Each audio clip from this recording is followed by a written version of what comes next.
there was a press release put out by the White House. This is an official White House press release. And the whole point of that press release was to justify to the UN Security Council the illegal war that the United States started against Iran. Now, it is an illegal war. Iran didn't attack us, and we decided to attack them and literally kill the Ayatollah, that's pretty unprecedented. That's not something that's supposed to happen, right? Anyway, so the government comes out with this official press release in order to try to defend themselves and justify the war as a legal war. And it's amazing, because you know what they write in it? They literally write, and I'm quoting it verbatim, "The United States is engaged in this conflict at the request of and in the collective self-defense of its Israeli ally." We don't have any security treaty or security pact with Israel at all. So number one, this is not a justification for starting an illegal war with Iran.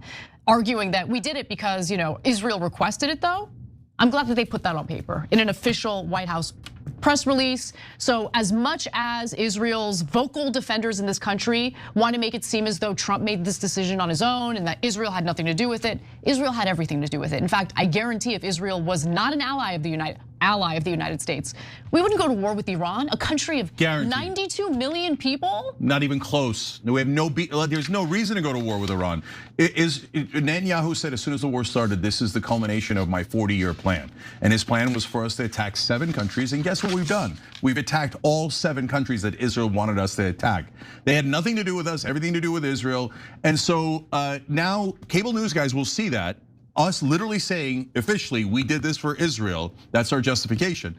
And then they'll turn around and say, how dare you? That has nothing to do with it. It's conspiratorial, it's anti-Semitic. So is the US government anti-Semitic? I guess so. Because they just said, we did it for Israel. Yeah. And they put it down on paper. So guys, last thing is, how is this thing going to end if it's going to end?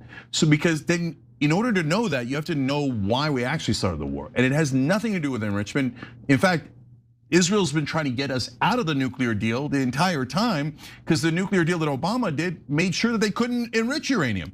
And so that robbed Israel of the excuse they wanted for their actual purposes. And their actual purposes is twofold. One's about Iran and one's about Lebanon, okay? Lebanon's easy. They want to have the whole world distracted and use American troops, et cetera, to attack Iran. And while they go into Lebanon and steal southern Lebanon. And then they get the American media to go, they were doing self-defense, they're the victims, and all the lies and propaganda. And hey, look at that neat